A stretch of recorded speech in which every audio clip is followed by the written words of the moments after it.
ኦኬ ኒሃው ስንል ምን ማለት ነው ብለናል? አሁን ሰላምታ ስንሰጥ ብዙ አይነት ሰላምታ ነው ያለው ብለናል። ኒሃው አሁን አንዳንድ ቻይንኛ ነው ብሎ ያው ቻይንኛ በደንብ ሳያውቁ ግን ቻይንኛ ቃል መሆኑን ተረድተው ኒሃው ስሉ ለሁሉም እንደው ሰላምታ እንደሚሆን ነው የሚያስቡትና ኒሃው ስንል የተለያየ ገጽታ ነው ያለው ማለት ነው። ለአንድ ሰው ዩ ማለት ነው። ኒ ስንል አንተ ማለት ነው። ሃው ደግሞ ስንል ጥሩ ማለት ነው። እና አንተ ጥሩ ነህ ወይ ደህና ነህ ወይ ይሆናል ማለት ነው። ኦኬ ሶ ኒሃው የሚለው ርዕስ ላይ ስናይ ኦኬ እዚህ ላይ ሶስት አይነት ሰላምታ አይተናል። እስቲ የሚያስታውሰኝ ሶስት ሰላምታ አይተናል። ኒሃው ለአንድ ሰው ነው። ኒን ሃው የስ አሁንም ለአንድ ሰው ሆኖ ግን ኒን ሃው ስንል ምን ማለት ነው? የአክብሮት ሰላምታ ነው አይደለ? ያ ሄኖክ ለአክብሮት ኒን ስንል እርስዎ እንደማለት ነው የሚሆነው። ኒን ሃው ሰላም ኖት። ኒ ሃው ለአንድ ሰው ሆኖ ግን ኖርማል እንደዚሁ በእድሜ ከኛ ጋር እኩያ የሆነ ወይ ያነሰ ከሆነ እንላለን ማለት ነው። ሰላም ነህ ማለት ነው። ሌላኛው ያየነው ምንድነው? ሶስተኛው ኒመን አይደለ? ኒመን ሃው ኒመን ሃው ደግሞ ፕሉራል ሆኗል ማለት ነው። እዚህ ጋር መን ተጨምራለች እዚህ ላይ ኒ ማለት ምን ማለት ነው? ኒ ማለት ዩ ማለት ነው። ፎር ሲንጉላር አንተ ማለት ነው ለአንድ ሰው። እዚህ ጋር ደግሞ ኒን ትላለች። ኒን ደግሞ ምንድነች? አሁንም ዩ ማለት ነው ግን ፖላይት ነው። ፖላይት ነው ትህትና ማለት ነው። ኦኬ ለአንድ ሰው ነው ስቲል ኒን ስንል ለአንድ ሰው ሆኖ ግን ትህትና ነው። ኒ ስንል ደግሞ ለአንድ ሰው ሲንጉላር ነው ደግሞ ማለት ነው። ሲንጉላር ኦኬ ሲንጉላር ነው። አሁን እዚህ ጋር ምንድነው የሆነው? ኒ ላይ ምን ጨመርን ማለት ነው? ኒ ላይ መን ጨመርንባት። ስለዚህ ምን ሆነዋል ማለት ነው? ኒ መን ስንል አሁንም ዩ ማለት ነው ግን ለብዙ ማለት ነው። ይሄ ለብዙ ኦኬ ብዙ ሰዎች ሲሆኑ ፕሉራል ኦኬ የስ ፕሉራል ነው። በጣም አሪፍ ሚባለማ በጣም ጥሩ ሰው ኒመን እናንተ ሃው ጥሩ ፋይን ናችሁ ወይ እያልን ነው። ምክንያቱም ሃው ማለት ጉድ ፋይን ጥሩ ማለት ስለሆነ ሰው እነዚህ ሰላምታዎች ናቸው። አሁን ለአንድ ሰው ኒ ሃው እንላለን። በእድሜ ከኛ ጋር የሆነ እኩያ የሆነ ትልቅ ሰው ከሆነ ኒን ሃው ኒን ሃው እንዴት ነው ሰላም ነው ወይ? እዚህ ላይ ግን ምን እንጨምራለን? ሄኖክ እንደው ሃው አር ዩ እንዴት ነህ ደህና ነህ ወይ ለማለት ስንፈልግ እነዚህ ላይ ምን እንጨምራለን? ማ እንጨምራለን ማለት ነው። ሶ ኒ ሃው ማ ምን ማለት ነው? ሃው አር ዩ ሉክ ኒ ሃው ስንል ሄሎ ነው ሰላም።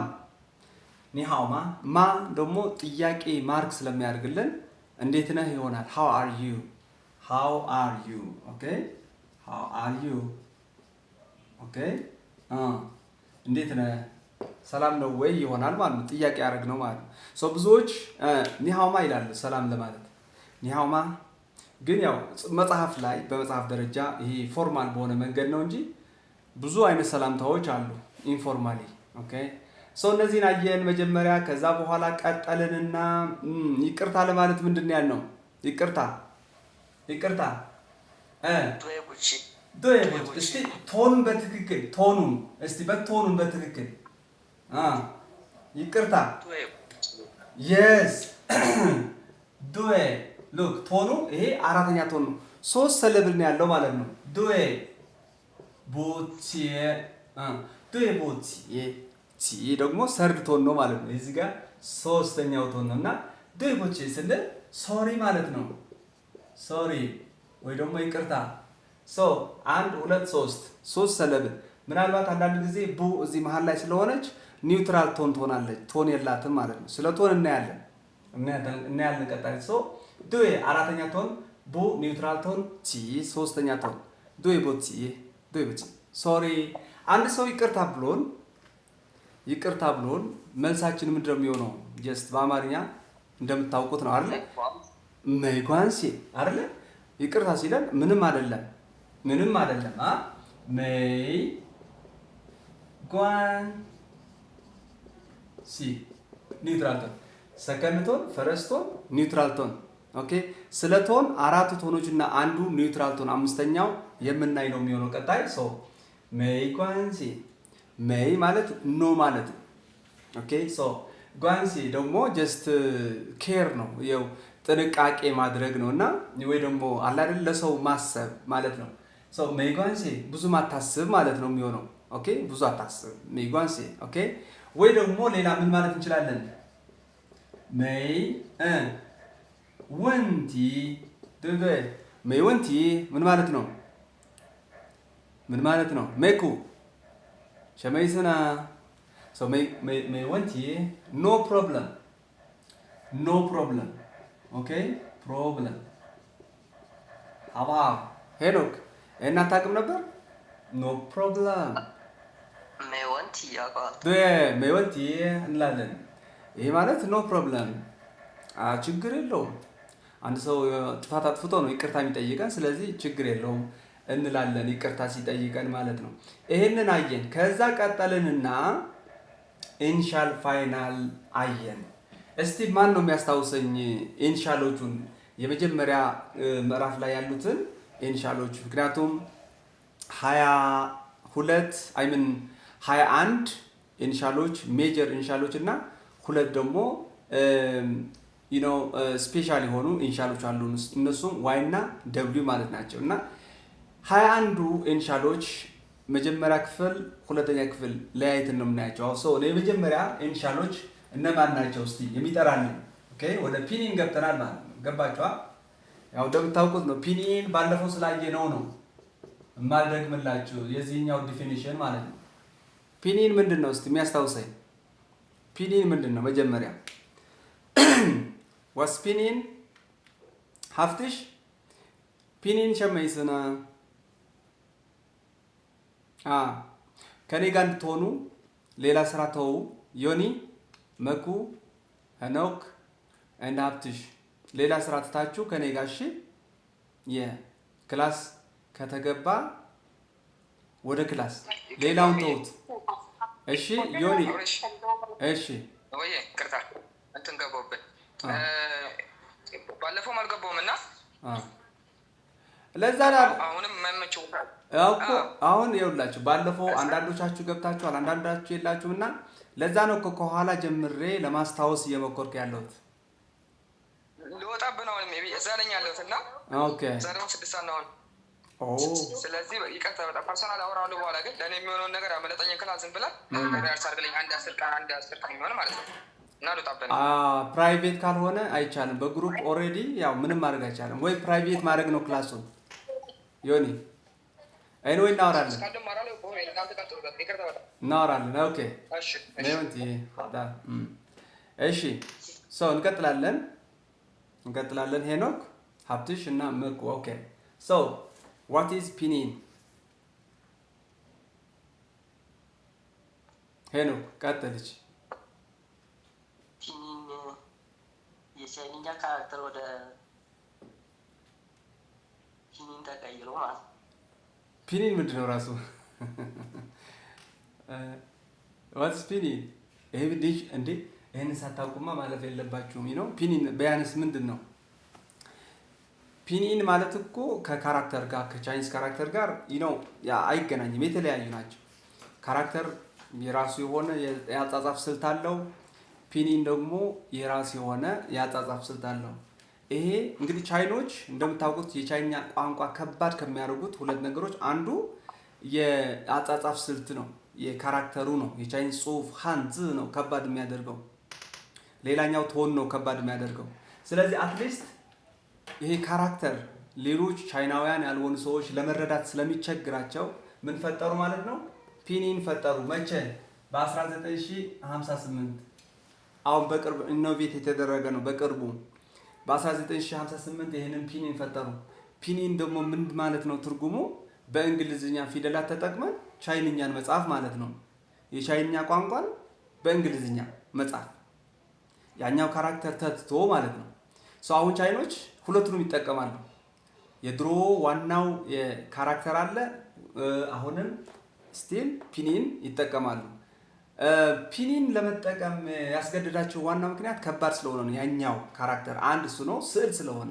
ስዕል ከመሳል ደግሞ ይሄ የእንግሊዝኛ አትሊስት ማንም ሰው እንግሊዝኛ ፊደላት የቆጠረ ሰው ያነባዋል ይሄንን የቻይኛ በዚህ የተጻፈውንና አንደኛ እሱ ነው። ሁለተኛ ደግሞ ቶንን አንደርስታንድ ለማድረግ ነው። አሁን ካራክተር ላይ ቶን አንደርስታንድ ለማድረግ ይከብዳል። ለምሳሌ ይሄ ታ ነው። ታ አሁን ይሄ ወንድ ያው እሱ ለማለት ነው። ታ ኦኬ። ይሄኛው ለመረዳት አይመችም፣ መረዳት አይቻልም ማለት ነው። በፒኒን ከሆነ ግን ሲጻፍ እንደዚህ ይሆናል ማለት ነው። አያችኋል? ታ ይሄኛው ቶኑ ፈረስቶን መሆኑ አነበዋለሁ እኔ አውቀዋለሁ ማለት ነው። እዚህ ላይ ግን ቶን የለውም። በምን አውቀዋለሁ? ፕላስ ደግሞ ይሄ አጻጻፍ መማር አለብኝ፣ መለማመድ አለብኝ ጊዜ ያንን ላለመርሳት። ምክንያቱም እንደ ኤቢሲዲ ቫውልና ኮንሶናንት ቆጥረህ እነሱን ሸምድደህ እያገጣጠምክ የሚጻፍ ስላልሆነ ማለት ነው። ገባቸዋ? ስለዚህ ይሄኛው ከባድ ነው ካራክተሩ፣ ይሄ ግን ፒኒን ነው። ፒኒን ካራክተር በፒኒን አንደኛ ማንበብ ይቻላል፣ ሁለተኛ ቶኑንም አብሮ መለየት ይቻላል። ኢፍ ፒኒን ከሆነ ማለት ነው። እና አሁን ቻይና ሀገር ላይ ልጆቻቸውን እንደው መዋዕለ ሕፃናት ላይ ምናምን ልጆች የሚማሩት በፒኒን ሆነዋል። መጀመሪያ ላይ በፒኒን ይማሩና ቶኖቹን እሽት አድርጎ በዚህ በፒኒን ያስተምሯቸውና ከዛ በኋላ ነው ወደ ካራክተር የሚገባው ማለት ነው። በጣም ኢምፖርታንት የሆነ የአጻጻፍ ስልት ሆነዋል ፒኒን። እና ፒኒን ውስጥ ምን ምን አሉ የሚለው ነገር ነው የሚቀጥለው። እሺ ሄኖክ ምን ታስባለህ? ምን አሉ እዚህ ፒኒን ውስጥ? ፒኒን ምን? እሺ ኢንሻል መጀመሪያ ኢንሻል ሲደመር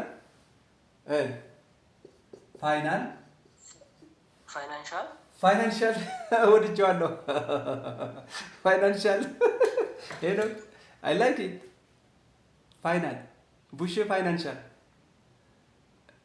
ሂሳብ ልታደርገው እኮ ነው። ወደ ሂሳብ ልንሄድ ነው። እንደዛ ከሆነ ሲደመር ቶን ከኔ ጋር ነህ ሄኖክ? ፋይናንሻል ሳይሆን ፋይናል ላይክ በቃ ፈኒ ነው። አንዳንድ ጊዜ ደስ ይላል እንደዚህ። ኢንሻል ፋይናል እና ቶን ያካትታል ማለት ነው። ይሄ ፒኒን የሚባለው አንድ ቃል ፒኒን መባሉን የሚገልጽልን በእነዚህ ነው። እነዚህን ሲይዝ ነው ማለት ነው። ለምሳሌ ፒኒን አሁን ቅድም የተጻፈው ታ የሚለው ይሄኛው ቃል ወይ ደግሞ ቅድም ካየናቸው ለምሳሌ ሃው ከሚል ቃል አሁን እነዚህን ስንመለከት እዚህ ጋር ኢንሻል አለ፣ ፋይናል አለ፣ ቶን አለው። እዚህ ጋር እንደዛው ለምሳሌ እዚህ ጋር ኢንሻሉ እዚህ ጋር ማን ነው? ቲ ነው። ቲ ኢንሻል ነው። ፋይናሉ አ ነው። በነገራችን ላይ በእንግሊዝኛ ቋንቋ ሉክ ኢንሻል ማለት ኮንሶናንት እንደማለት ነው። ፋይናል ማለት ደግሞ ቫወል እንደማለት ነው። አያችኋ? ቫወሉ ኤ እዚህ ጋር መጥተዋል። ፋይናል ላይ እናድርገዋለን። ኢንሻል ደግሞ እዚህ ላይ እናድርገዋለን ቲ። ከዛ ቶኑ እዚህ ከላይ ያለችው ጨረት ነች። ቶን ማለት እሷ ፈረስቶን ነች ማለት ነው። ፈረስቶን ነች። ስለ ቶን እናያለን ቀጣይ። ኦኬ። ስለዚህ ይሄ ቃል እነዚህ የተዘረዘሩ ሶስት ነገሮችን አካተዋል። ኢንሻል አለው፣ ፋይናል አለው፣ ቶን አለው። በጣም ጥሩ። እስቲ ኢፍ ታ እንደዚህ ከሆነ ሃው የሚለው ላይ ኢኒሻል ምንድነው? ፋይናል ምንድነው? ቶን ምንድነው? ኢኒሻሉ ምንድነው? ኤች ነው አይደለ? ኤች ወይ ደግሞ በቻይኛ ኸ እንለዋለን። ኸ ቀጥሎ ፋይናል ነው። ፋይናል ምንድነው? ኤ ብቻ አይደለም እዚህ ጋር ኦም አለ። ሰው ምን ማለት ነው? እንደዚህ ነው የሚሆነው። ከኢኒሻል ኢኒሻሉ ካወቅን ኢኒሻሉን ካወጣ ነው የሚቀረው በሙሉ ፋይናል ነው የሚሆነው። የሚቀረው 4ም 5ም ሊሆን ይችላል በዚህ በኩል ያሉት የሚቀሩት ማለት ነው። ገባችኋ? ስለዚህ አዎ ነው የሚሆነው ማለት ነው። ይሄ ነው ፋይናል። ኦኬ። ከዛ ቶኑ ደግሞ ሰርድ ቶን ይባላል። እዚህ ጋር ያለችዋ ቪ ምልክት እሷ ነች ገባህ? ስለዚህ አሁን ተለየ ማለት ነው። ኢኒሻሉ ህ ፋይናል አው ኤንድ ቶን ሰርድ ቶን የሚበለማ ይህ ፈይሳሃ። ስለዚህ አንድ ቃል እንደው ቃል ሆኖ ቆሞ እንዲሄድ ምን ያስፈልጋል? እንደ ፒኒን እንዲቆጠር ኢኒሻል አለው ፋይናል አለው ቶን አለው ማለት ነው። ኦኬ ሶ አሁን የምናያቸው አንድ በአንድ እነማን ናቸው ኢኒሻሎች? እንግዲህ ኢኒሻሎች ወደ 21 ሜጀር የሆኑ ኢኒሻሎች እና ሁለት ደግሞ ስፔሻል የሚባሉ ኢኒሻሎች አሉ ብያቸዋለሁ። አሁን ግማሾቹን እናያለን መጽሐፋችን ላይ ያሉትን። ኦኬ ሶ የመጀመሪያዎቹ እንያቸው እስቲ። ቦ ከዴጋ ቦ ፖ ኖ ፒ ነው ፖ ሞ ፎ። ኦኬ ሶ እዚህ ጋር ምን አለ ማለት ነው? ያልተጻፈ ኦ የሚል ድምፅ አለ እዚህ ጋር ማለት ነው። ኦ አለ ማለት ነው። ገባችኋ? ያልተጻፈ ኦ ምን ማለት ነው? እዚህ ጋር ኦ ቦ ፖ ሞ ፎ እያልን ነው ማለት ነው። ያልተጻፈ ኦ ኦ ኦ እንዳለ ነው የሚታሰበው። ቀጥሎ ያሉትን ደግሞ እንመልከት። ደ ተ ነ ለ ገ ከ ሀ። ኦኬ እስከዚህ ደግሞ ምንድን እያልን ያለ ነው? ድምጻችን እንደዚህ የሚል ድምጽ ይሰማል ማለት ነው። ማለት ደግሞ በቻይንኛ እችኛዋ ቫወል ነች ኢ። እችኛዋ ኢ እንደ ነው የምትጠራው በቻይኛ ሲሆን እንላታለን። ተ ነ ለ ገ ከ ሀ። ኦኬ ልክ እንደዚህ እንጠራቸዋለን ማለት ነው። ኦኬ ያልተጻፈ ምን አለ ማለት ነው? እዚህ ጋር ያለች ማለት ነው። ደ ተ ነ ለ ገ ከ ሀ ይሆናል። ኦኬ ኦኬ ስለዚህ ሌላ ቀጥሎ ያሉትን 3 ፊደላት ናቸው። እነሱ ደግሞ ጂ ጎበዝ ጂ ቺ ቺ ቡሽች ቺ ቺ ዶይ እንዘን ሺ በጣም ጎበዝ። እዚህ ጋር ደግሞ ምን አለ ማለት ነው? ያልተጻፈ የማይታይ አይ አለች ማለት ነው። እዚህ ጋር አይ ደግሞ በቻይንኛ ስትጠራ ኢ ነው የምትባለው። ሉክ እዚህ ጋር ያለችዋ ኢ እችኛዋ ኢ ደግሞ አይ ደግሞ ኢ ነው በቻይንኛ ሲሆን ተገለዋብጠዋል ነገሩ። ሶ ጂ ቺ ሺ ሃው ጂ ቺ ሺ ሶ አሁን ግልጽ ነው ማለት ነው። እነ መጀመሪያዎቹ ኦ እያልን እናነባቸዋለን። ቀጥሎ ያሉ ሁለት መደዳዎች ደግሞ እያልን እናነባቸዋለን። ሶስተኛ የመጨረሻዎቹ ደግሞ ኢ እያልን ነው የምናነባቸው ነው። ሰው ለምሳሌ አሁን እንደ አዲስ ኦኬ ሄኖ ከኔ ጋር ቦ ፖ ሞ ፎ ደ ተ ነ ለ ገ ከ ሀ ጂ ቺ ሺ የስ። በነገራችን ላይ እነዚህ የመጨረሻዎቹ ላይ በተለይ ወደ ቻይንኛ አክሰንት ሲመጣ ትንሽ ነው ወጣ ይላል፣ ከአማርኛ ወጣ ይላል። ለምሳሌ አሁን ጂ ላይ ለምሳሌ እዚህ ጋር አንድ ፊደል ልጻፍ። በእነዚህ በጂ ለምሳሌ ጂ ኦኬ ጂ እስቲ ይሄንን አንብበው ሄሎ ጂ አሁን እዚህ ጋር ምን እያልን መሰለ?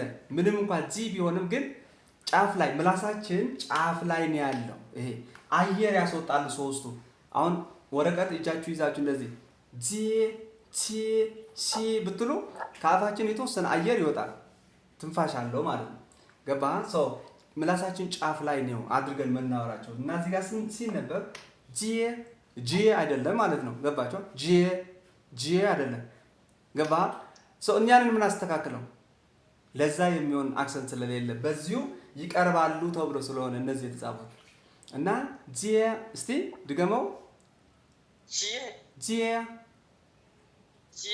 ዶይ ሶ ጂየ ማለት በነገራችን ላይ ትርጉሙ መቀበል ማለት ነው መቀበል ኦኬ ጂየ መቀበል ማለት ነው ሌላኛው ቺ እንውሰድ ቺ ቅድም ሶሪ ለማለት ምን ብለናል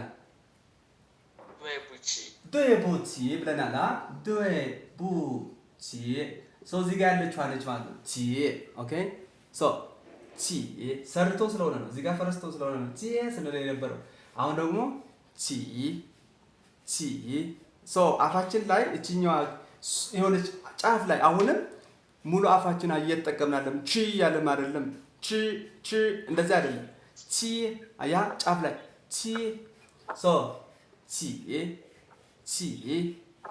እስቲ ከኔ ጋር ቺ ዶይ ለምሳሌ 7 ቁጥር ምንድን ነች እንዴት ነው የምትጠራው ጎበዝ ቺ ፈረስቶን ነች ማለት ነው በኪው ነው የምትጻፈው ሶ ቺ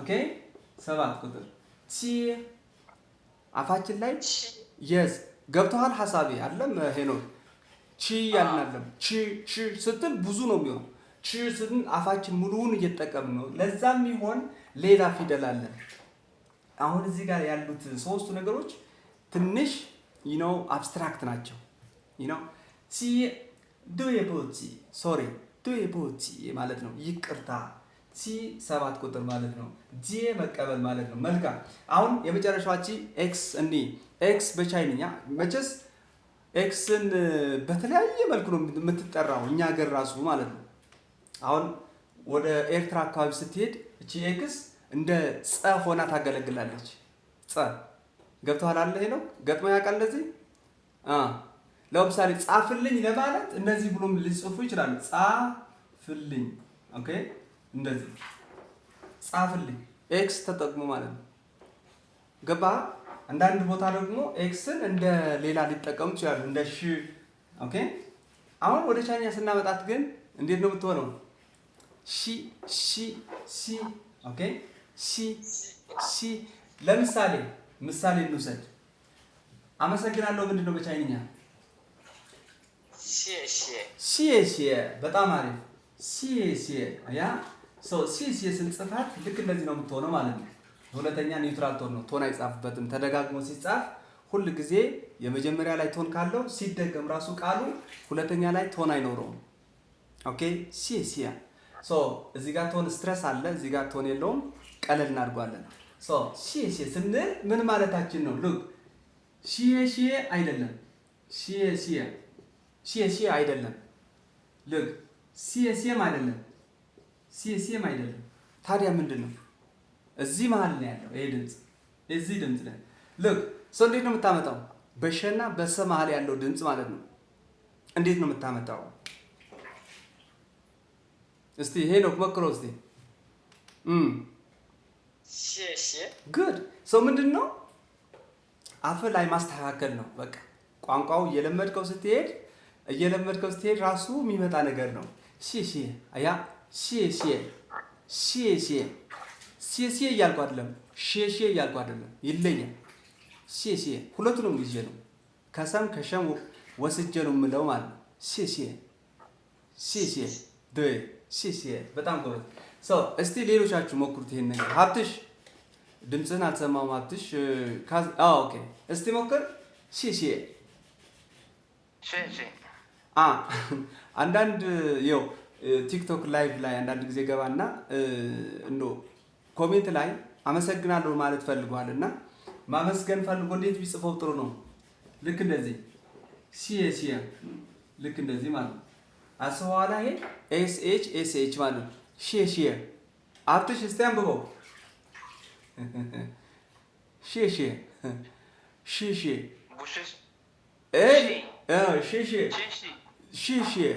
ይሄ ስህተት ነው ጾላ የሚጻፈው አንድ በኤክስ ነው ኤክስ አይ ኢ ነው ሺ አሁን እንዳልነው ከሰና ከሸ መሃል ያለ ድምጽ ተጠቅመን ነው የምናወራው ማለት ሺ አመሰግናለሁ ኦኬ አመሰግናለሁ ይሆናል።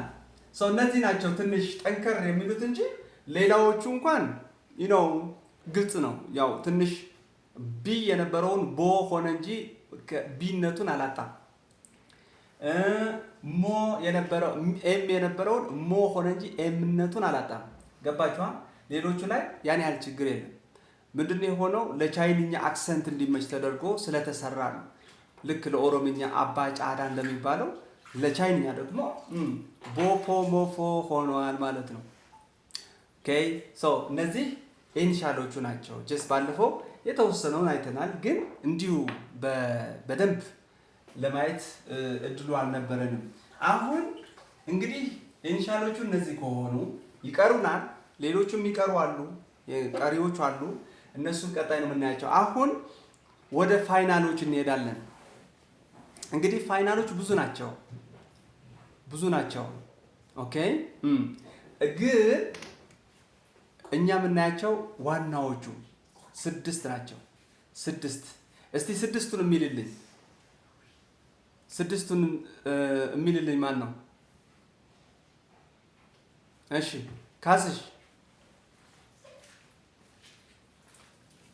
እሺ ሀብትሽ። 6 ፋይናል ሲምፕል ፋይናል የሚባሉ አሉ። ሲምፕል ፋይናል ኦኬ። ሲምፕል ፋይናሎቹን ነው የምናየው አሁን፣ ዋናዎቹ ማለት ናቸው 6ቱ። ሰው እነዚህ እነማን ናቸው? አ ኦ እ ኢ ኡ ኢ እነዚህ ናቸው ዋናዎቹ። አያችሁ 6 ናቸው። አ ኦ እ ኡ ኢ ኡ ኢ ኦኬ። አ ኦ ኢ ኡ ኢ 6 ፋይናል። እነዚህ 5ቱ እንግሊዝኛ ላይ የምናውቃቸው ናቸው፣ አዲስ አይደሉም። አየህ ኤ ኦ ኢ አይ ዩ። ወደ ቻይኛ ሲመጡ ትንሽ ተቀየረ ማለት ነው። አ ሆነ ኤ። አ ኦ ኦ ነው ዘ ሴም። ኢ ደግሞ ምንድነው የሆነችው? እ ነው የሆነችው። አያችኋ? አ ኦ ኦ ኢ ያለችው እዚህ ጋር ነው። በቻይኛ ኢ ሲሆን ይሄኛው ነው የምናስበው ማለት ነው። አይ ኢ ኡ ኢ ኦኬ ኢ አያችኋ? እችኛዋ ለየት ያለች ፊደል ነች። ዩ ሆና ከላይ ዶት አላት እና እላችኋለሁ ቻይኖች ይህንን ኢኖቬት አደረጉ። ለምንድን ነው? ለዚያ አይነት አክሰንት ፊደል ጠፋባቸውና ይህንን ራሳቸው ክሬት አደረጉ። ያ ማለት ዩ አያችኋ? ዩ አሁን ዩ የሚባል በአማርኛም በእንግሊዝኛም የለም፣ ቻይኛ ላይ ግን አለ። ሶ ፊደል የለውም ለዛ። በእንግሊዝኛ በካራክተር ቢሆን ይጻፋል፣ ኖርማል ነው። ኦኬ ዩ ለምሳሌ ሴት፣ በቻይንኛ ሴት ልጅ ምን ትባላለች? ኒ ትባላለች። ጎበዝ ኒ። ኦኬ ኒ ኤን ዘን እቺኛዋ ዩ ማለት ነች። እቺ ላይ ሰርቶን አላት። ኦኬ ኒ ኦኬ ኒ ኒ ሴት ማለት ነው። ሴት በቃ የሴት ጾታ በዚህ ነው የሚገለጸው። ሶ ኒ በካራክተር ሲጻፍ እንዴት ነው የምትሆነው? ልክ እንደዚህ ነው የምትጻፈው ማለት ነው። ካራክተሯ ወጣት ሴት እጆቿን ወደ ጎን ዘርግታ እጇን አንድ እግሯ ደግሞ ወደ ላይ አጥፋ ነው የሚያሳየው። ይሄ የቆመ እግሯ ነው፣ ይሄኛው ደግሞ የታጠፈው ነው። ይሄ ሁለቱ እጆቿ ነው፣ ይሄ ጭንቅላቷ ነው። ሶ መቼስ ይገባቸዋል። ካራክተር ሲጻፍ ስዕላዊ ነው፣ ስዕል ነው የምትስሉት። ኦኬ ለእያንዳንዱ ነገር ስዕል እንደ መሳል አይነት ይታሰባል። ምንም እንኳን አንዳንዶቹ በሁለት ኮምባይኔሽን የሆኑ ሁለት ካራክተሮች የሚጻፍ ቢሆንም ኦኬ ሶ ኒ ሴት የሚለውን ለመጻፍ የግድ እችኛዋ ፊደል ታስፈልግ ነበር። ኒ ኒ ኦኬ ሶ ኢ እያልኩ ነው ማለት ነው። ኦኬ አ ኦ ኢ ኡ ኢ አ ኦ ኢ ኡ ኢ ግልጽ ነው አይደለ? እስቲ ሄኖክ ድገማቸው እነዚህ አ ኦ ኢ ኡ ኢ ጉድ 非常好 开始你呢是吧 አያ እሺ ሀብትሽ ኦ ኢ ዩ ዩ ሻይ ገቡካለ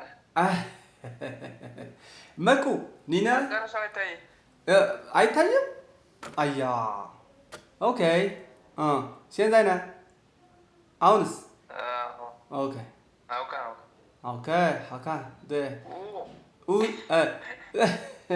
አይ ነው ከባድ ነች ትንሽ ከበድ ትላለች ለኛ አክሰንት ለኛ ሀገር ትንሽ ትከብዳለች ግን በልምምድ ትመጣለች ሎክ እና ዩ አንድ ላይ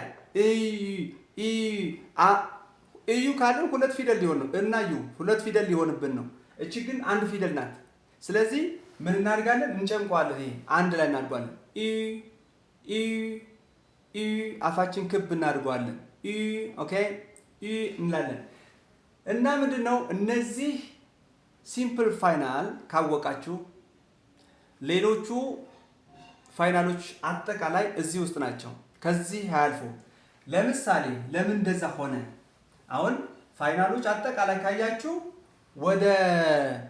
ወደ 36 እና ከዛ በላይ ሊሆኑ ይችላሉ ግን ከነዚህ ያወጣው ዞሮ እዚህ ላይ መነሻቸው ከነዚህ ነው ለምሳሌ ከኤ ስር አን አው አን አይ ገባችኋል እያለ ሊቀጥል ይቀጥላል አያችሁ እየበዙ ነው ማለት ነው ከነዚህ መነሻቸው ኤ አድርገዋል እነዚህ መነሻቸው ኦ የሆኑም አሉ ኦን ኦኬ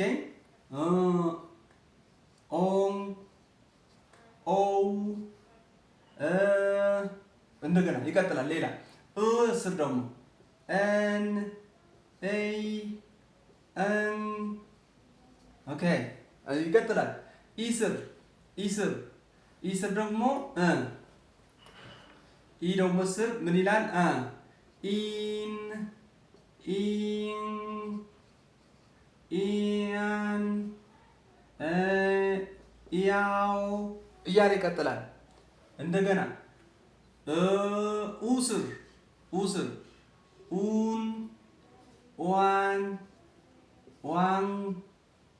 ኦኬ ይቀጥላል እንደገና የመጨረሻዎችኛዋ ስር እዚህ ላይ እዚህም እንደዚሁ ለምሳሌ ኢን ይመጣል ኢያን ይመጣል ኦኬ ሶ ምን ሆነ አያችሁ እየበዙ ሄዱ አሁን የምታዩዋቸው ፋይናሎች ልክ እንደዚህ በዚህ መልኩ ተባዝተው ነው እዛ ላይ የደረሱት ማለት ነው አያችሁ ዋናዎቹ ማን ናቸው እነዚህ ናቸው አ ኦ ኢ ኡ ኢ እነዚህ ከያዛችሁ ሌላው ገብስ ነው ሄኖ ግልጽ ነው ሀብትሽ በቃ ይሄ ነው ያ ሶ አንድ ነገር ደግሞ መረዳት ያለባችሁ ምንድነው ፋይናል ሲባል ምንድነው ኢኒሻል የሌለበት ቃል እንደማለት ነው የሆነ ለምሳሌ ከነዚህ ስር አንድ ዝም ብለን አንድ እንውሰድ ለምሳሌ እንውሰድ ሶ እዚህ ጋር ፋይናል ነው አሁን ከዚህ ከኢንሻሎች ቅድም ካየናቸው ኢንሻሎች አንድ ፊደል ወስድ ለምሳሌ ባን ወስድ የመጀመሪያ ፊደል ባን ይሆናል ማለት ነው አያችኋል ባን yes ባን ደግሞ ምን ማለት ነው ስራ ማለት ነው ስራ ነው ሻምፓን ሲባል ሰምታችሁ ታውቃላችሁ ሻምፓን ሻምፓን ከስራ መውጣት ከስራ ወደ ስራ መግባት ኦኬ ሻምፓን ወደ ስራ መግባት ነው ሻምፓን ደግሞ ከስራ መውጣት ነው ባን ስራ ነው ባን ማለት ተሸክሞ ማንቀሳቀስ ማለት ነው ባን ማለት እንደገና ደግሞ ብዙ ትርጉም ያለው ሌላ yes ባን ፎስቶን ሲሆን እሱ ደግሞ ባን ለምሳሌ አንድ ሰዓት ተኩል ነው ማለት ብፈልግ ምን ላለው ኢዲየም ባን ይሄኛው ቃል መጠቀም ፈልገን ነው ያልከው ልክ ነህ ባንገ ሲያውሽ ያን ግማሽ ሰዓት እንደማለት ነው እሱ ሲያውሽ ሰዓት ስለሆነ ባንገ ግማሽ ሲያውሽ አንድ ሰዓት ተኩል ማለት ደግሞ ብፈልግ ኢዲየም ባን ሲያገ አሁን ባን የሚለው ሌላ ትርጉም ሊኖረው ይችላል ባን ማለት ሌላ ደግሞ ክፍል ነው ግሩፕ ማለት ይሄ ክላስ ምናምን ገባችኋል እንደዛም ሊሆን ይችላል እና እዚህ ጋር የምታዩዋቸው በሙሉ እነዚህ መጽሐፍ ላይ ያሉት አጠቃላይ ፋይናሎች ዝም ብሎ እንዳይመስላቸው ከኢንሻል ጋር የሆኑ የተለያየ ቃላት የሚሰጡበት መንገድ ነው ያለው ማለት ነው። ስለዚህ እኔ አሁን ከዚህ ምንድነው እንድትረዱ የምፈልገው በዋናነት ኢንሻሎች በአግባቡ ማወቅ መሸምደድ ቦፖ ሞፎ ገፈለገከህ ጂቲሲ ይቀጥላል ጅጅሽ ዥ ዝ ስ ስ ኦኬ ኢኡ እነዚህ አጠቃላይ ኢንሻሎች ናቸው። አጠቃላይ ኢንሻሎች ናቸው። ፋይናሎቹ ደግሞ ዋናዎቹ እነዚህ ናቸው። እነዚህን የያዛችሁ ማለት በቃ ሌሎቹ እንዳልኳችሁ ከነዚህ ስር የሚመጡ ስለሆኑ በጣም አሪፍ። እሺ ሰው እስቲ መጽሐፍ ላይ ያሉትን እንመልከት። መጽሐፍ ላይ ያሉትን እንደው አሁን እነዚህ ማንበብ አያቅታችሁም አይደለ? እሺ እስቲ ሄኖክ ባንተ ልጀምር። ወደ ፋይናል መጽሐፍ ላይ ቀጥል። ኦኬ ኦኬ ኦኬ ኦኬ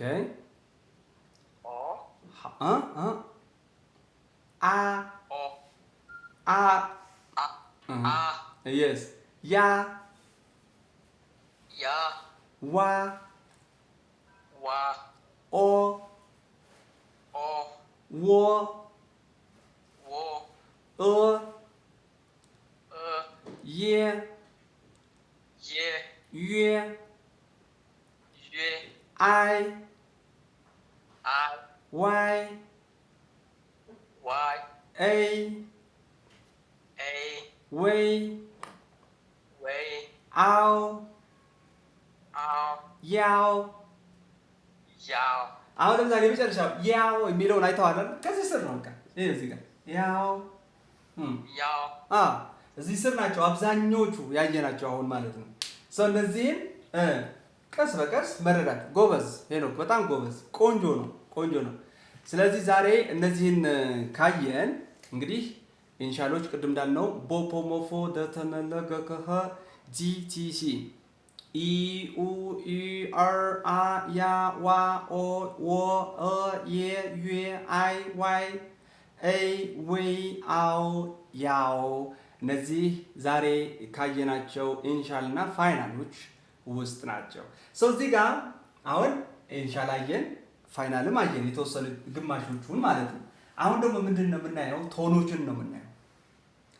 ስንት ቶኖች ናቸው ያሉ? how many tones?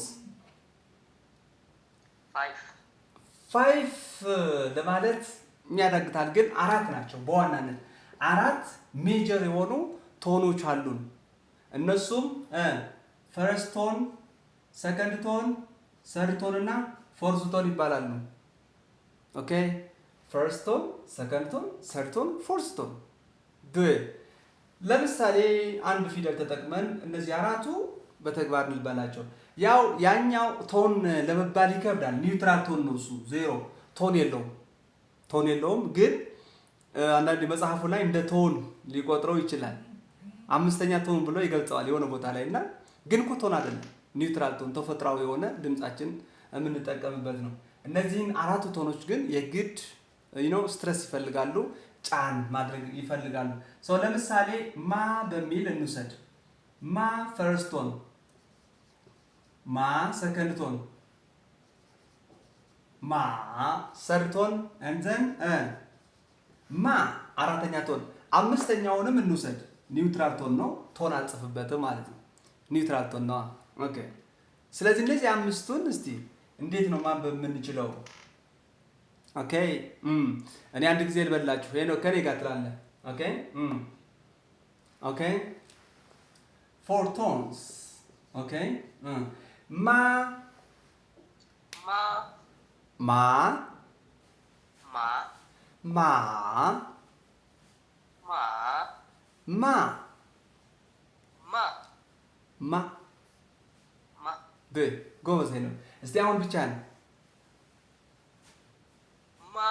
good how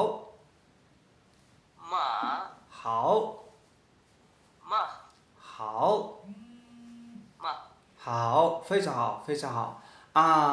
하트ሽ你呢？你试试吧。ማ ከአራተኛ ቶን ነው የጀመርከው? ከአራተኛ እሺ እሺ ማ አያ ይሄም አራተኛ ቶን ነው። ከኔ ጋር አንድ ላይ እንበል አንድ ጊዜ ዝግጁ? እሺ 准备好了吗？ ዝግጁ እሺ 非常好啊。ማ ማ ማ ማ ማ ማ ማ ማ የስ ሶ ኒውትራል ቶን ገብቷችኋል አይደል? ኒውትራል ነው በቃ ይሄ ቶን የሌለበት ነው። ኖርማል ቀስ ብለን አጠር አድርገን ነው የምናወራው ማለት ነው። ማ ማ ማ ለምሳሌ ይሄኛው ቃል ታውቁታላችሁ በብዙ መልኩ ጥያቄ ምልክት እንደሆነ አይደለ? መጠየቂያ ነው።